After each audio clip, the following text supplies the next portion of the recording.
traveling man. Yeah.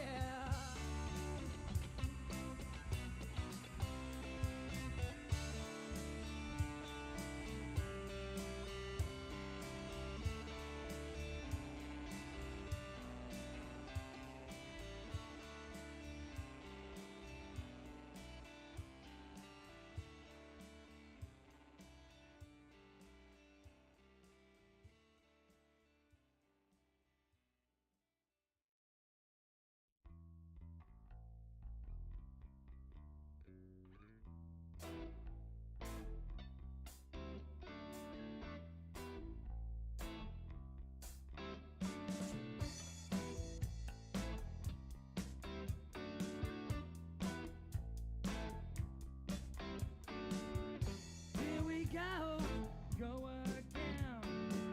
Another time when it makes no sense.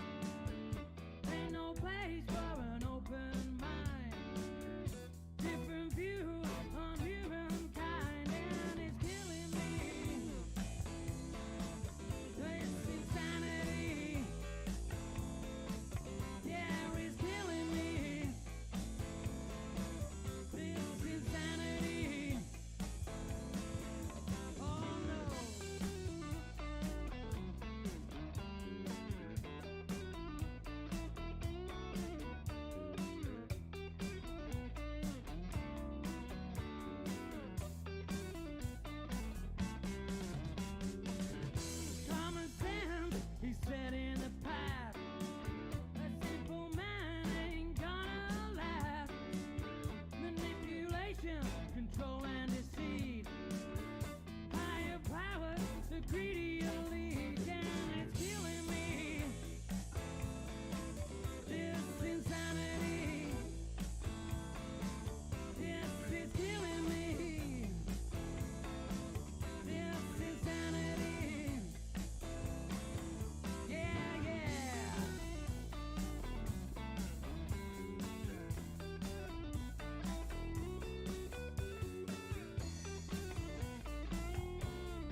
just crack a beer. Let's blow the fuck in and chill the fuck out. Celebrate now you're here. Showtime is near. And blunts and beers. He's going straight to you, no fucking around. The big buddy's here.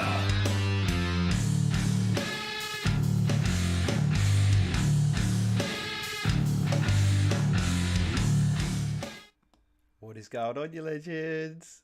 That's right, we're back. We're back. It's Monday, man. We're kicking off the week the right way. We got a Jimna Rocks 2023 special, and I can't wait to bring you this one. It's going to be good. I've been digesting this band for the last 2 or 3 days, and I'm looking very forward to checking them out at Jimna. And if you haven't already, go get your Jimna tickets. Go get them. As a matter of fact, if you're watching this now, you can go over to the Mosh link or the Eventbrite link. And if you go into, I'm pretty sure it's a Mosh link, go to the Mosh link, go into the promo section in your Jimna Rocks 2023 thing. When you go to buy a ticket, and you type in Blowin Dust 2023, and that will give you a percentage off discount, $46 off as a matter of fact. And not just that, the sale of the ticket will go back to the band. Not the whole thing, but a portion of the sale will go back to the band. So make sure you get out there and use that promo code to help the band out and to help yourself out to get out to Jimna Rocks. That's first thing. Okay. Now, we have Matt from Blowin Dust joining us tonight. We're about to cut away to him very shortly. This band is an absolutely amazing band. If you haven't, go check them out on Spotify. Go check them out. They actually have a live EP out on Spotify called Live at the Lager Lounge, which we're going to talk about. We're going to talk about their rise to Jimna. We can't wait to hear from them. Let's get into this. Matt, how you doing, buddy? Good, champion. How you going? I'm very well, mate. It's good to see you. Good to see you. We've got our first one. Is it Blowin Dust? No, it's Blowin. It's Blowin. It's Blowin, yeah. Yeah, no I G. am. We're, No G. We're already all, No we're all G. G. No G. No G. Tom C. How you going, Tom? Thank you for joining us this evening. Yes, I hope I spelt that right. I hope I didn't spell it blowing dust. I'm pretty sure I spelled it blowing dust. No, I did it right. That's cool. Tom, throwing me off already. Matt, how you going this evening? Just come back from the Formula One, dude. Did you enjoy? Yes. Oh, it's fantastic. Yeah, first was a Formula One, Australian Formula One version. So first timer, had the corporate box tickets. Ooh. The full treatment was great. Fantastic, loved it. Oh, that's why you were asking what box my mates had. Yeah, they were probably running amok. If anyone got kicked out, it was probably them. It's not hard to get yourself in a strife down there at the corporate boxes. They lay it on pretty thick. Yeah, well, like, if you're going to give me that much food and that much drink, oh, yeah, I'm so down. It's good to hear you going good, Tom. Good to see you tonight. Thank you very much for joining in. So let's get your music going in the background. Matt, please give us a bit of history about your amazing band, Blowin Dust. Look, the short stories were a collaboration, a three-piece. It was myself, Andy, and Guy. It's myself on drums. Andy's our vocalist and bass player, and Guy is our guitarist, the lead guitarist. And we all come from different sort of corners of the earth, I suppose. Guy is a classical blues rock guitarist. You know, he's Bonamassa, all the blues classics. He wheels them out, and he's just a genius on guitar. It's pretty to watch. Andy's background, he's from the UK originally, and was in a punk band over there. He's got a strong punk background. Loves to jump around the stage. Got plenty of energy, I can tell you. He's got, we have to calm him down sometimes. He gets a bit carried away, which is all good for the show. So we've got a blues guy, we've got a punk guy, and I've sort of grown up and been playing in metal bands for a lot of my life. Oh, nice. And so we brought it all together, and it's an eclectic mix. But I think what comes out of it, hopefully people listening to our albums and our music can sort of hear the variety and all those styles coming together. that's really it. We lived within sort of 3 streets of each other. Guy's got a little studio under his house. It turned out, it started out a couple of dads having a few beers, and at a barbecue and pointing fingers at each other, going, "You play guitar and you play bass, you play drums.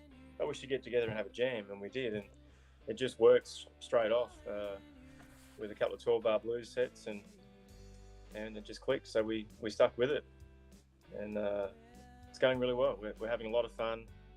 Works in and around the family for all of us, and we've all got kids and jobs and all that sort of stuff, so we do our best. But we just love getting on stage and having a cracking time and playing loud music.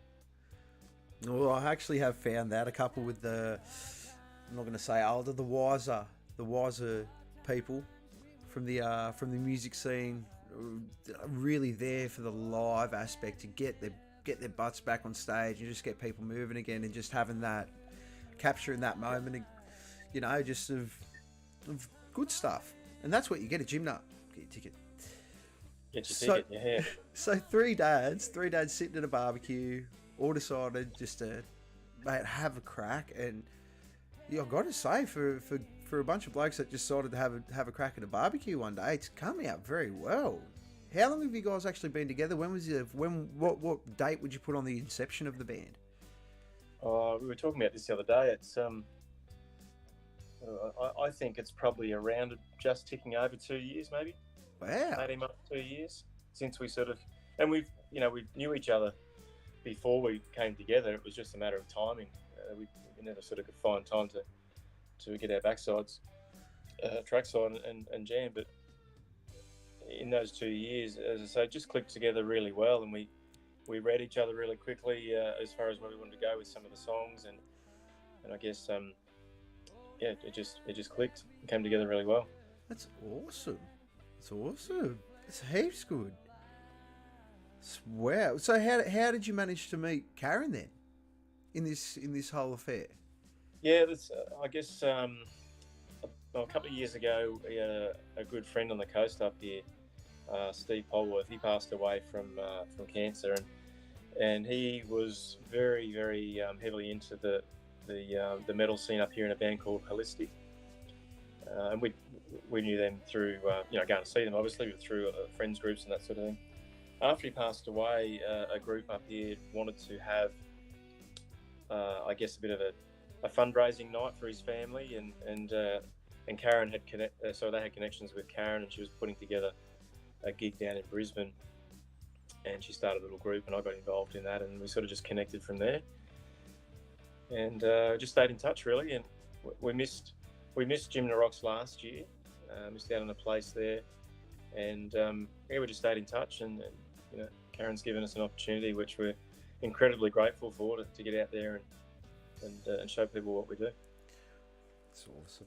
Seriously, and you're gonna fit in so well there. If you haven't gone to listen to the live at the Lager Lounge, go and listen to it. It's absolutely fantastic. It's blues, funk, rock. It's just the recording is absolutely amazing. It's been a long time since I've actually heard like one of those open-end live recordings where it's just a really open room and just probably a bunch of people sitting around having some beers, trying to be really, really quiet in the room while the recording's going on.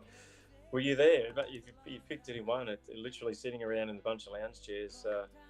Probably had about a skin full of Great Northerns, and we hadn't recorded. He'd done some recording in the UK with his band over there. Guy had done some recording with his kids. Are all very musical, his family, so they're doing recording at home. And the only recording I'd done was just on my phone, I suppose, in the garage, making a hell of a racket. So one of the things we found really challenging in the recording process was actually just going through and playing things over and over, and then playing them individually. And in the end, we just scrapped it. We sank a bunch of cans, and we just played the songs like we were playing them live, and that's what you're hearing on the album. There's a little bit of cut and trim here and there with Chris O, the engineer, but we sort of don't really know how else to play. One of the family members said the other day, I listened to the album the other day and I've heard you play live and it's different. Why? And we said, because we play the songs different every time. Just small variations. There'll be a different solo or a different drum fill or a different, be a middle eight someone's thrown in there. We just love jamming it out and that's what we record. It's just how we roll. Mate, it's the best way to do it. I mean, music should just be whatever you want. It should be unapologetic and doing. You don't write music for other people. You write it for yourself, don't you? Absolutely, yeah. 100%. And Tom C, is that the promo code you're trying to use in Eventbrite, or are you using that in Moshtix? Because I'm pretty sure you actually have to go over to Moshtix and look up the Jimna Rocks 2023 there, and it'll be Blowin Dust, all one word, 2023. And that should get you the link. If not, keep in contact with me straight after this, and I'll make sure you get that discount. Yep. Let's get back into this. So, going into that sort of like, the reason why I could see it is because that's the way I listen to music. You tried both. Stick with me in this, and I'll make sure you get that discount. Do not leave. Just persevere. We'll be an hour. We'll finish it up by 30, and we'll make sure you get that. But yeah, when I listen to music, I try and sit and I can picture it. I can picture where everyone's sort of standing and stuff like that, and that's the vibe that I pick up straight away listening to this thing. And it's so refreshing because it doesn't really get done like this anymore. And it almost reminds me of like an unplugged version of an album. And it's a good way to do it. I reckon you should do it again. Are there any plans for any? You said it was your first time recording. Are there any plans to get back into the studio after doing something like this now? Absolutely. We've got Andy's our song guy. He rolls up nearly every week. We come together for practice and jamming with a new song. So we've got. I had a little quip at him the other day. I said we're going to be wheeling out User Illusion 1 and 2, the way things are going with the amount of songs he's got. So, but we've definitely got a second album in the wings ready to go, and we've explored some other recording studios just to investigate, I suppose, what else is out there. But I guess coming back to what I said before, we're not used to sitting in recording studios and doing that professional sort of engineered type album. Maybe we should have a crack at it. Oh man, it's something everyone should do. It could, me personally, I think you should do it like this again. Like if this is, say, you feel comfortable, I mean, it worked. Or it would probably just be as a matter of just maybe tightening up the room and maybe a little bit of the vocal tracking a bit.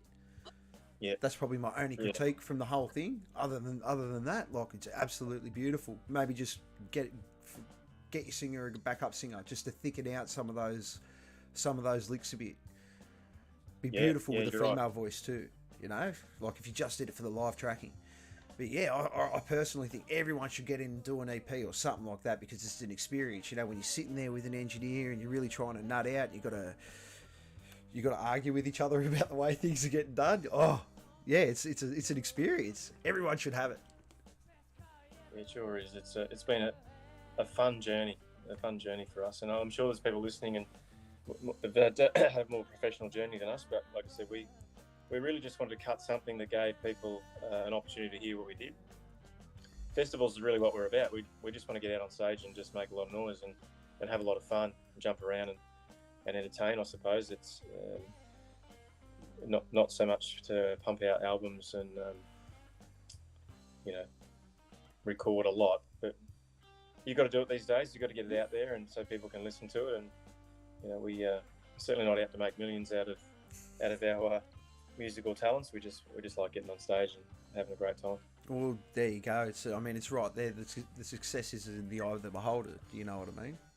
At the end of the day, if you're getting to get up on stage and just do your tracks, man, if you've done one of these once a year, I'd love to hear that. Maybe that could just be your little niche. You know what I mean? You can just be that band that does that one live at Largo. You could even probably start selling tickets to it later on. Who knows? You know what I mean? But absolutely. But you go, so I was talking to and Tom C. That's awesome news. I'm glad that promo code worked. I can't wait to see you at Jimna Rocks 2023. Fantastic. Good on you, Tom. But yeah, I mean, that'd be a perfect little niche. But yeah, I was talking to who was I speaking to? I was speaking to, oh God, I've done so many of these now. Who was I speaking to the other week? I was speaking to, I'm having a shocker. I do this every time. I'm gonna have to look it up now because I'm gonna get the poops if I don't. I'm really sorry. Just bear with me. You can go back and edit this, can't you? Nah, it's live. It's live, man. It's live, man. No, I don't care. I was talking to dog tags last week. I was speaking to one of the boys from Dog Tags, and they pretty much do the same thing. It's like no real recordings or anything out there. They have very little, and it's just all about word of mouth to try and get people out to shows. It's a very, very, very good formula. You know what I mean? Like, especially if you're trying to really break into that underground sort of niche, and like you said before, you know, you're not out trying to make millions. If you can get people out to your shows and you're all having a cracking time and the boys are having fun, mission accomplished. And I say good on yous for that. Yeah, no, it's like I said, it's been an exciting journey and a bit of a learning journey for us. But at the end of the day, you've got to have that material, that collateral out there to be able to put forward to people so they can have a listen, they can get a vibe for what you're about. We're hoping to do a bit of video recording at this event so we can keep that and build that collateral base of information, and so we can go and play other festivals. It's easy to send that stuff on. Here's what we look like live. That's really what the festival organisers are into. Yeah. Especially with new bands, if there's a bit of a risk, you can show them pretty quickly what you like live. So we're hoping to do a bit of recording out there at Jimna. Yeah. Well, mate, I'll be there taking video. So anything I got that if you guys want it, I'm more than happy to take it. I'll make sure I get some good shots of you over the weekend. No, that'd be awesome. Oh, 100%. Happy to do it, man. We got to help. We all got to help each other, lift each other up. How have you actually found? You were saying you're a metalhead. So how go into how you transpired into becoming from a metal drummer into now a folk or a funk rock drummer? Yeah, I guess we're probably trying to sit in that power blues rock. Yeah, okay, power blues rock, yeah.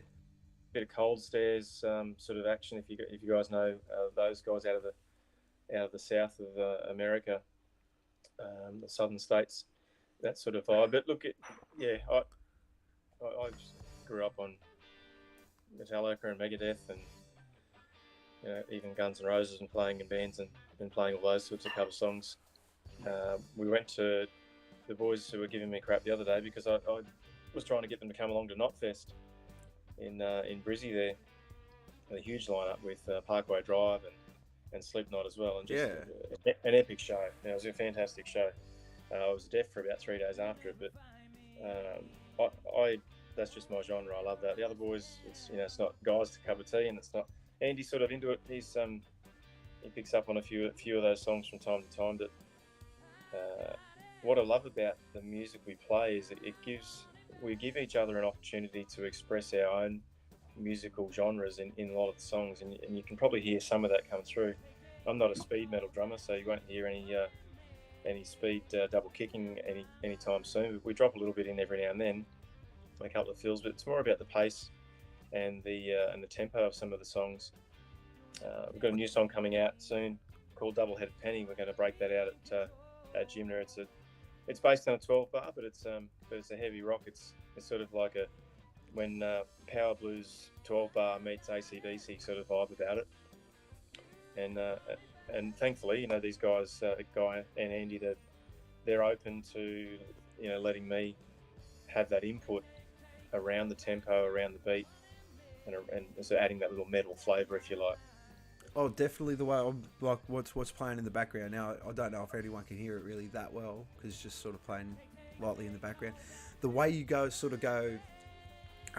you build ups into the choruses and your breaks and stuff like that. Certain phrasing, it's definitely the way you build ups.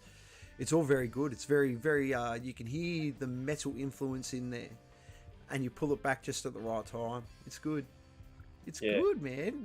Did you find it really hard being a metal drummer and then going into this and sort of having to tone it back? Was it a big transition for you, or was it just sort of like, okay, I've got the metal stuff in the bag now we just got to get to sort of relax and have a bit more fun with it? No, I did, and the boys will tell you, I did have to tone it back a bit.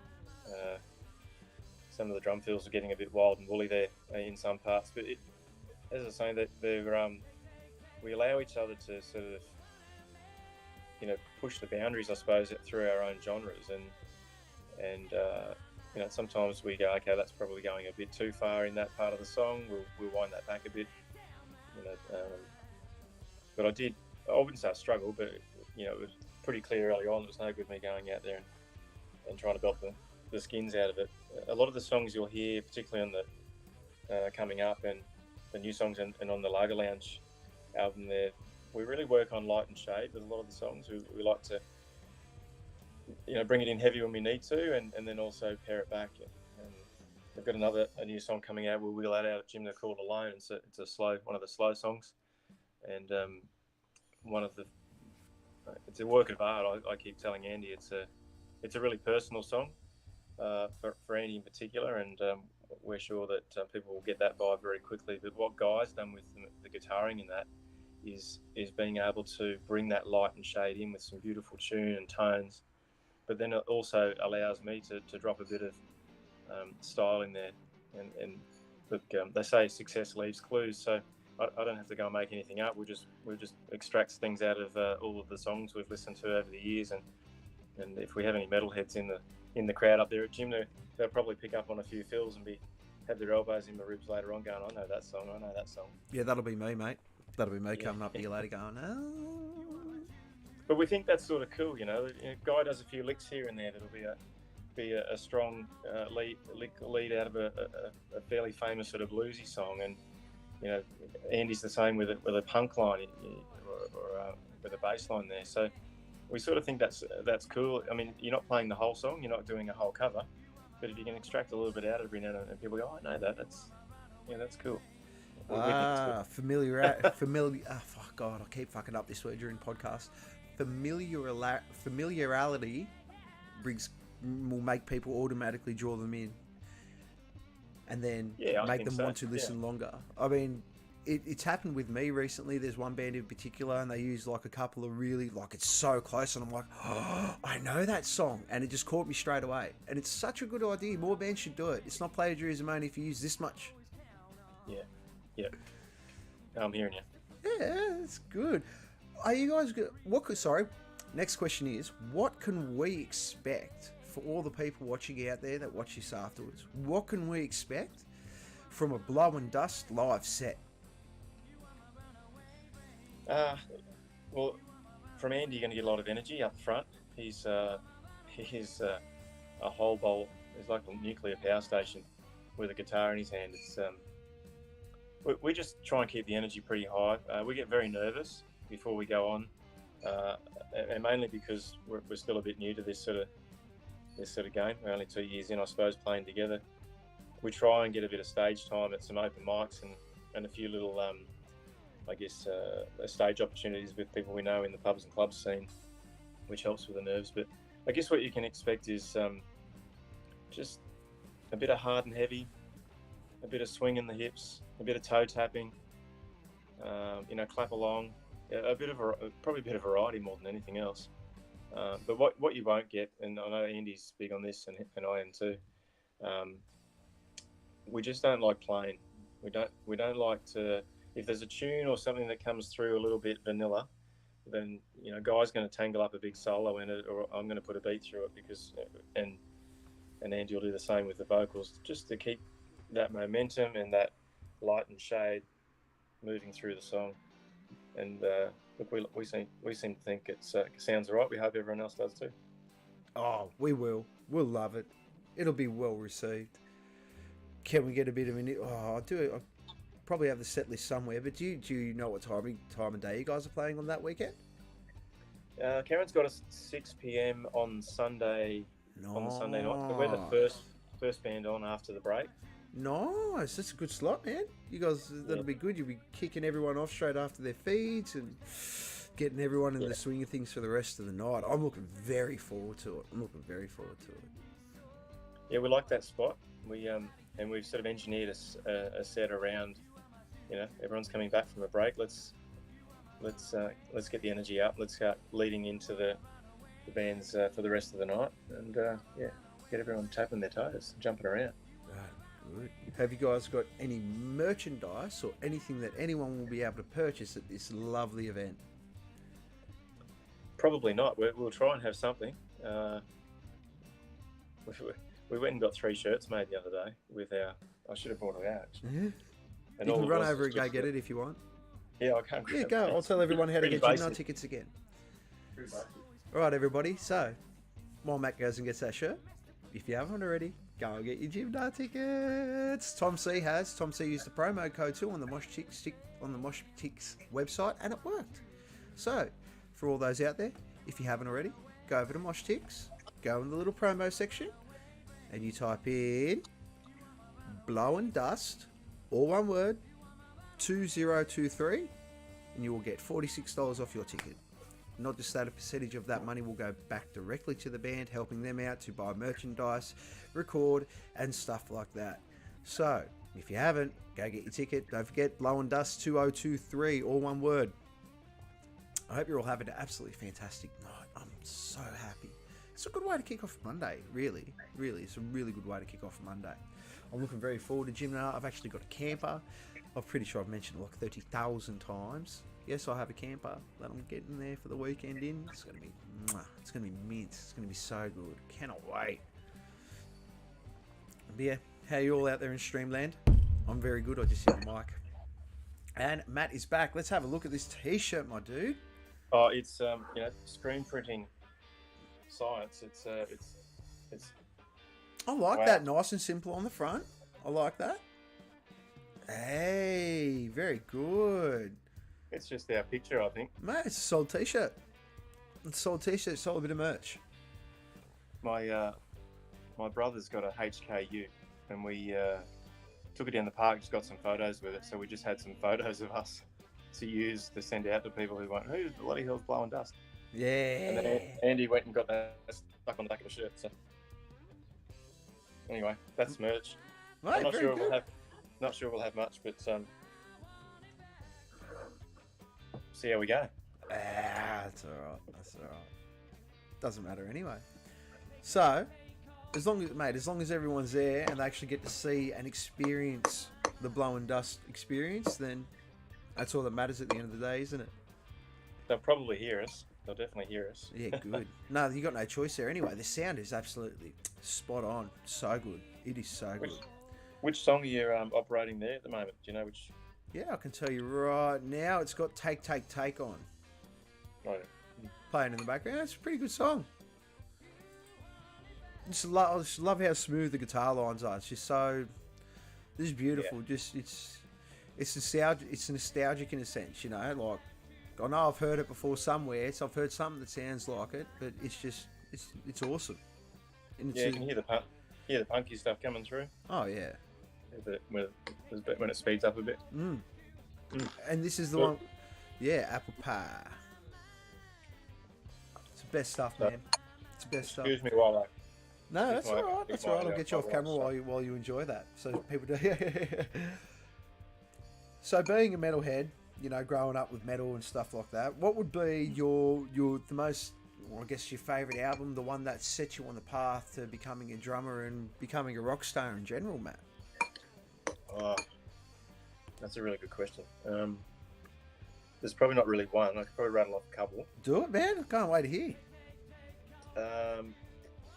It's probably a bit cliched, I suppose, being a massive Metallica fan, but I'm in that age demographic, I suppose, where I grew up in Redcliffe, so you're a metalhead, either Megadeth or Metallica or Guns N' Roses or whatever was operating, Iron Maiden, all those sorts of things back then. So look, the Metallica's first album, Kill 'Em All, was probably the one that I operate in the car the most when I'm looking for a bit of inspiration for different films and whatever. Then we work through the Master of Puppets album is probably the next on the list there for various reasons. That's a then the Black- work of art. Master of Puppets is like the fucking best.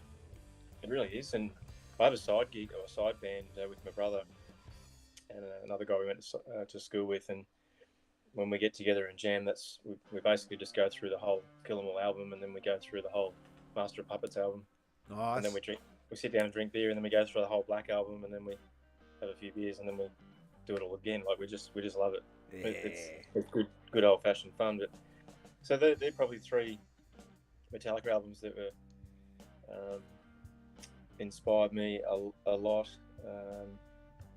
The Gunners stuff, I suppose, in the early days. I mean, everyone remembers Appetite for Destruction.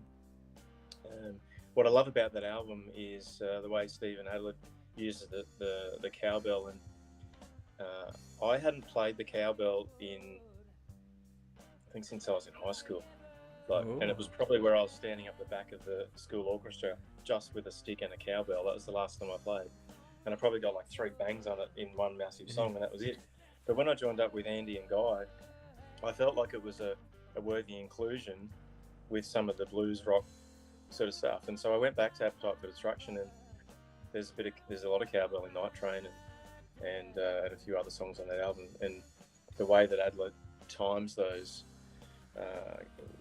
or bringing in the cowbell, I suppose, on those songs was a bit inspirational. So we've worked some of that into some of our songs. You'll probably hear it in, which I think there was a bit in Take, Take, Take and Runaway Brain. It wheels it out every now and then. It started out as a bit of a joke. I just screwed it on the side of one of the cymbal stands there, and I had a bit of a crack at it, and Andy's like, fuck yeah, do that again. More cow. You know what this song needs? More cowbell. More cowbell. That's right, yeah. So there's a couple of albums, I suppose, mate. I could probably rattle off 1,000 more, but yeah, there's a lot of. If you looked at my likes list on my Spotify, it's probably operating a bit of Megadeth lately because I went and saw them at Knotfest recently. There was something that I saw the other day. You know, you just hear songs and you go, bang, that's. Were there any? Parkway Drive.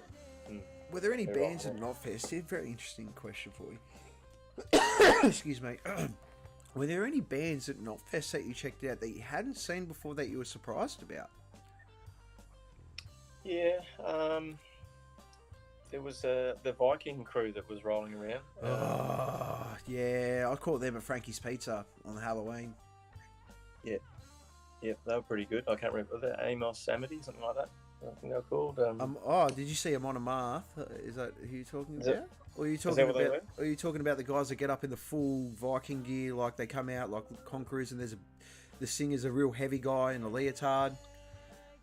Yeah, And- I don't know if he was wearing jeans on that day, and he had a big cow horn, like a cow horn for a cup. He was full Viking. It was great. The crowd interaction was so good. So most metal bands that have a drop in the middle, and it'll be like, you know, oi, AC/DC, oi, or they'll do, you know, Metallica will do die, die, die. These guys going row, row, row. So get the whole crowd to sit down on the ground, and like Vikings, they're going row, row. Oh, You've got wow.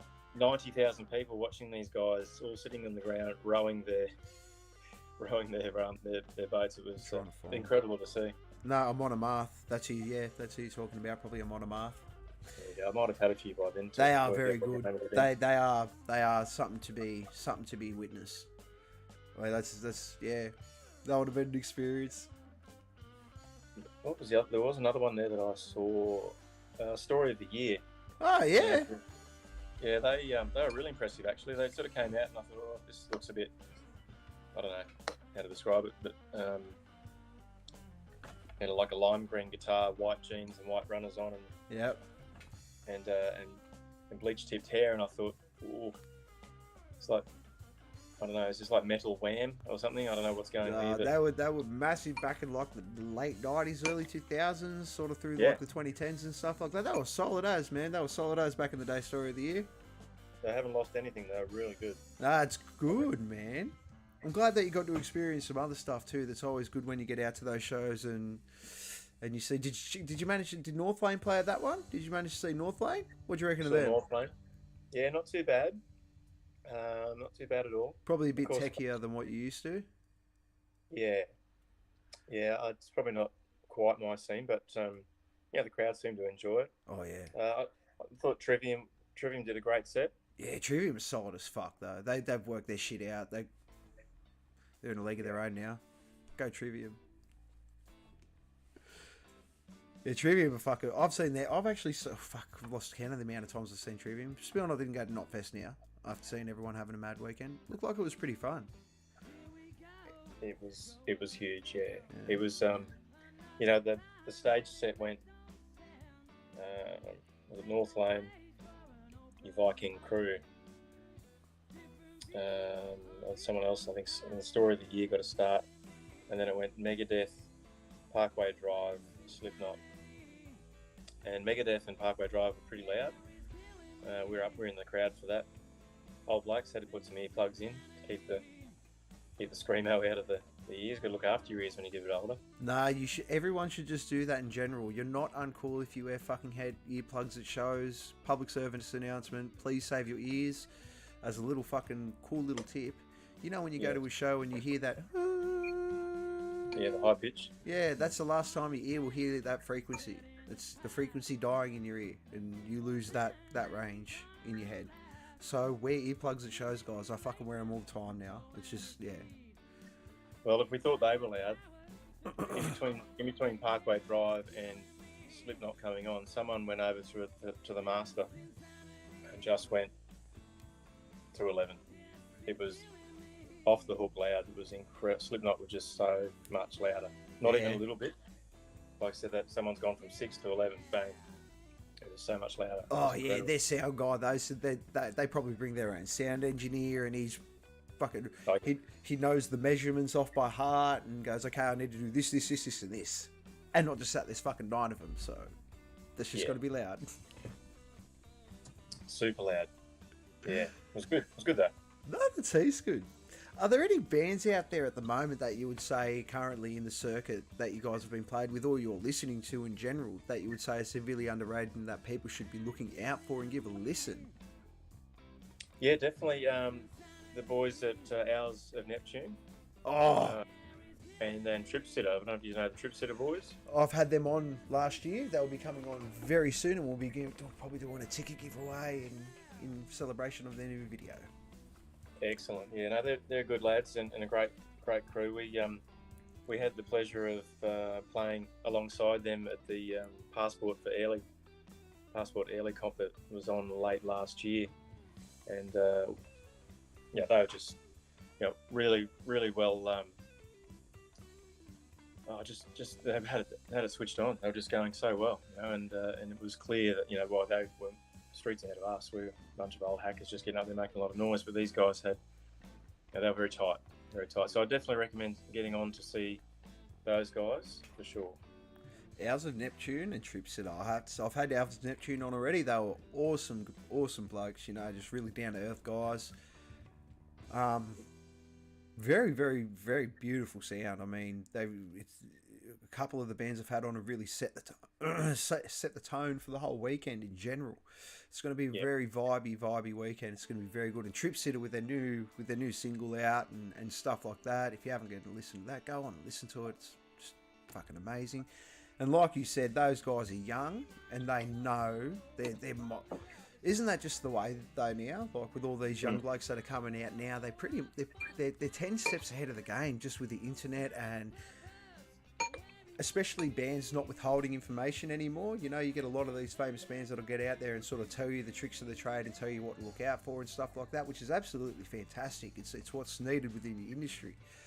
But now you see these young blokes and they're just like, oh yeah, we've got all the socials, we've got all the marketing. They're all marketing engineers by the time they walk into the band. Like the all over it. They are. Yeah.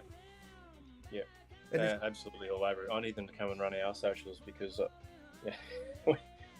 Gen X's aren't the best at that sort of stuff. So, have you got a small person? Have you got a small like a child? Have you got children? I do. I've got, and they help me out immensely. Oh, that's what I was going to say. If you know what, you can keep the phone on you. You just do all my socials and make us look good, and you get unlimited phone access. Just swing it like that. Just keep the bed on the socials busy. My 13-year-old son is schooling me regularly on how to manage that sort of stuff. Yeah.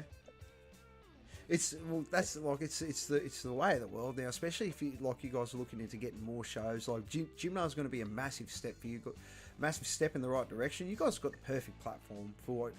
Such a good idea bringing out a live, like I said, it's a live first album, first record. It's once again it's refreshing to see. Do it again, 100% do it again. Keep that your niche. I reckon you keep it your niche, and you'll be doing them lounge fucking bar things, and you'll be able to sell tickets to it, and just everyone be quiet, and you can just have the clapping going on, little golf clubs going on in the background. It'll be awesome. It'll be fucking awesome. I'd love to see that. Give me a ticket. I'll go. I want a ticket of that. I'll pay. I'll pay to go to that. It's we often get asked, how much do you charge for a gig? And we got no bloody idea. We did a gig middle of last year, might have been October actually, out at Mooloolah Valley, and we said, we actually, it sounds, I shouldn't say this just yet, but we're not actually really in it for the money. We're all going okay. We've all got reasonable jobs and families, and we've sort of sorted out in that department. I mean, of course, if someone's going to throw money at you, you're probably not going to knock it back. But I've sent a lot of applications off to different festivals, and they said, "What's your band fee?" And I just write in there, "We'll play for beer."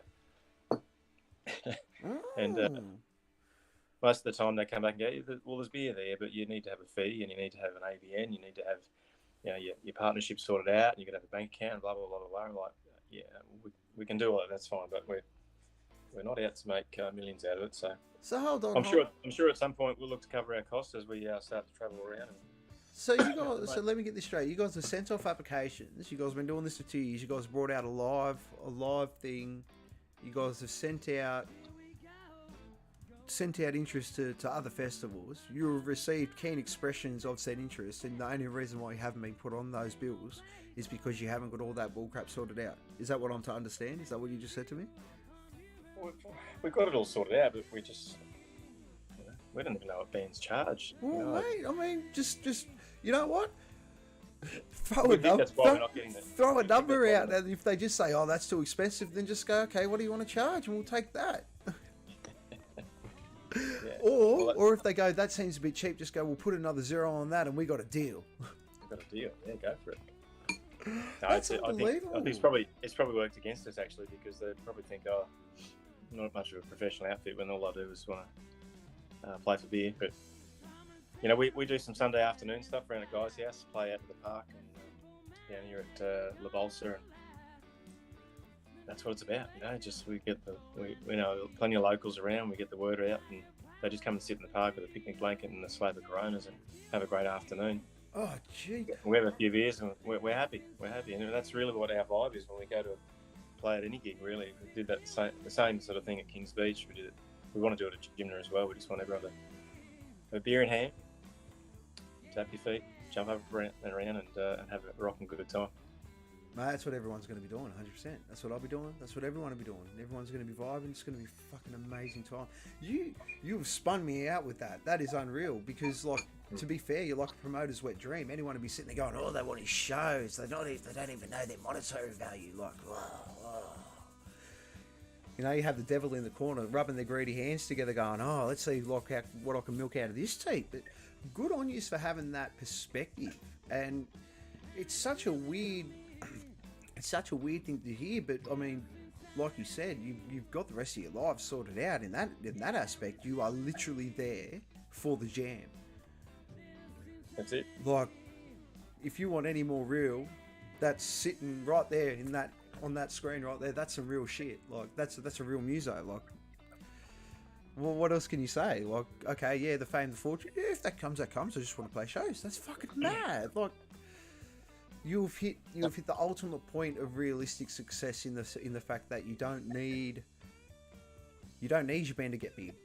It's not something that, if we don't make it big, I'm going to be fucking poor forever, and I'm going to, man, I got my life sorted. I did all the responsible shit. I'm here to fucking play shows and have a good time now.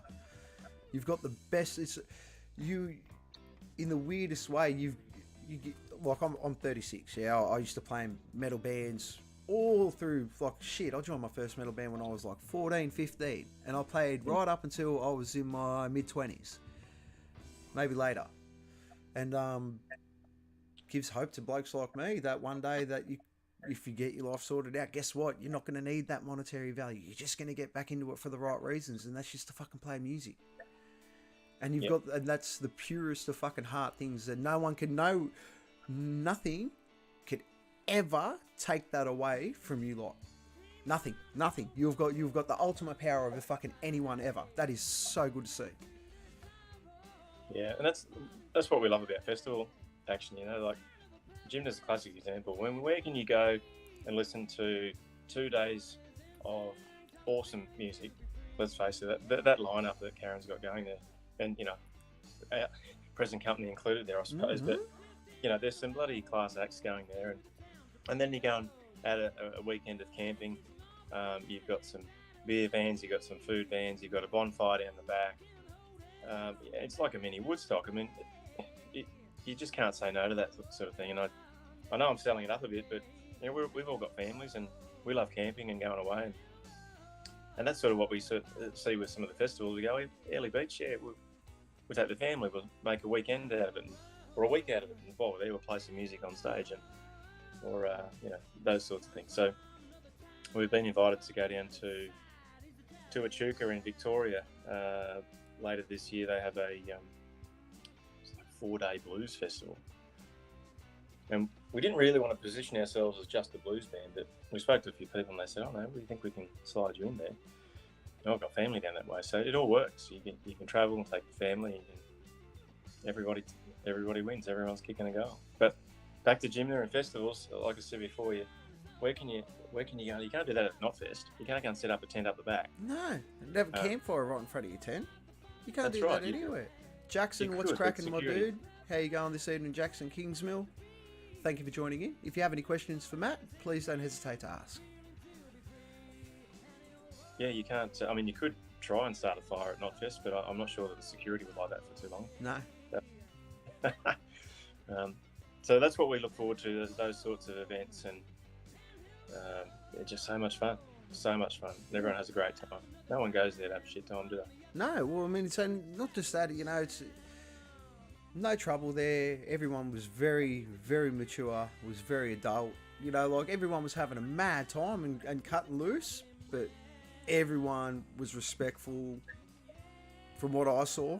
I can't speak for everyone's experience, obviously.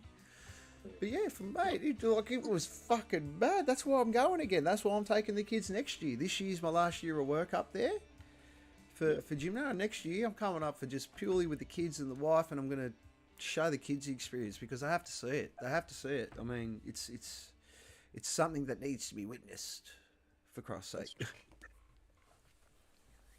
What are you looking most forward to? Like, obviously, the camping and all that cool stuff, but and obviously playing. But what are you hoping most to take away from the Jimna experience? I think just to connect with other bands and the musos out there, and we're the old blokes, but we're learning from the young blokes, and not just blokes, the girls as well. We just want to get into the mix and get more into the stage sort of stuff. We've got a couple of new songs, as I said, we want to wheel out. We're pretty excited to get them out there at the festival. I think really it's just about being in the community and that music community and hanging out with some awesome bands up there. Yeah. And having a few beers, playing some music. Yeah, that's probably what we're most looking forward to. It's gonna be a very euphoric thing. And like I said, if you haven't got your ticket, get your ticket seriously. Well, we're not gonna keep Matt much longer. We're really looking forward to Jimna. Matt, is there anything? There's one question I like to ask, and I'm really interested to hear your answer on this. Before we wrap up, I really like to ask this question, and thank you for everyone for joining in tonight. And no, you obviously can't start fires at Knotfest. That's not cool, man. Come on, but it would have been a mad time, and I'm glad you're having a good time chilling out this evening, Jackson. But yes, for any people, young or old, that are thinking about getting into a band now, what would be your top bit of advice for anyone just starting out? Well, do it. I suppose that's probably number one. Find your people, find your tribe, but don't be too pigeonholed. I mean, I guess our example is a strong example of I wanted to keep going playing metal bands, and then I landed a blues rock gig with a punk bassist and a traditional blues guitarist. So I found my tribe because we work really well together, but it wasn't where I was looking to start with. So it's try and find your tribe, but be open to, I guess, be flexible around the style of music that you create together, and just work at your craft. Just work at your craft, and that's probably the best bit of advice I could give. No, that's good, man. Mate, it's solid advice as anyone could ever get, really. And with that, we're going to leave you all this evening. Matt, give everyone a big wave, but please don't go anywhere before you go, because we'll have a quick chat after I wrap this up. No And to worries. all you lovely people out there, don't forget, go get your Jimna tickets. Seriously. Mosh Ticks, Jimna 2023. Go over there. Promo code Blowin Dust. One word, 2023. Straight after it, you get your $46 off. Percentage of that ticket sale goes directly back to the band. So your help helps them. Help me, help you, help them. Get your ticket, get your ticket, get your ticket. And with that, wraps up another Jimna Rocks 2023 special. I'd like to thank Matt very much for joining us this evening. It was a bit of Matt, you're an absolute legend. Seriously, thank you so much. Love it. These guys are seriously in the music business for the right reason. It is, for them, it is not about the accolades. It is about getting out to the shows and making sure you all have a good time and they have the most fun possible, which to me is the perfect recipe for success. Guys, go experience it. Go experience Jimna and do yourself a favour, okay? From me to you, love yous all. Thank you all so much for joining in for another one. It means the absolute world to me, and especially Tom C and Jackson for joining in the chat tonight. Tom, thank you for going out and getting that ticket and using that promo code tonight. That helps the band out a lot. You are the MVP here this evening. And to all you lovely people out there, keep an eye out, because these last lot of streams will be coming in thick and fast. And don't forget about these bad boys, ticket giveaways. There will be 2 double passes done on this channel, and then 2 double passes done on the Two Dudes Talk Music, or one double pass going on the Two Dudes Talk Music channel. So make sure you keep an eye out for them. As soon as Raf comes back, we're going to be giving those away. Peace out, y'all. Take care of yourself, love one another, and I will see you on the next one.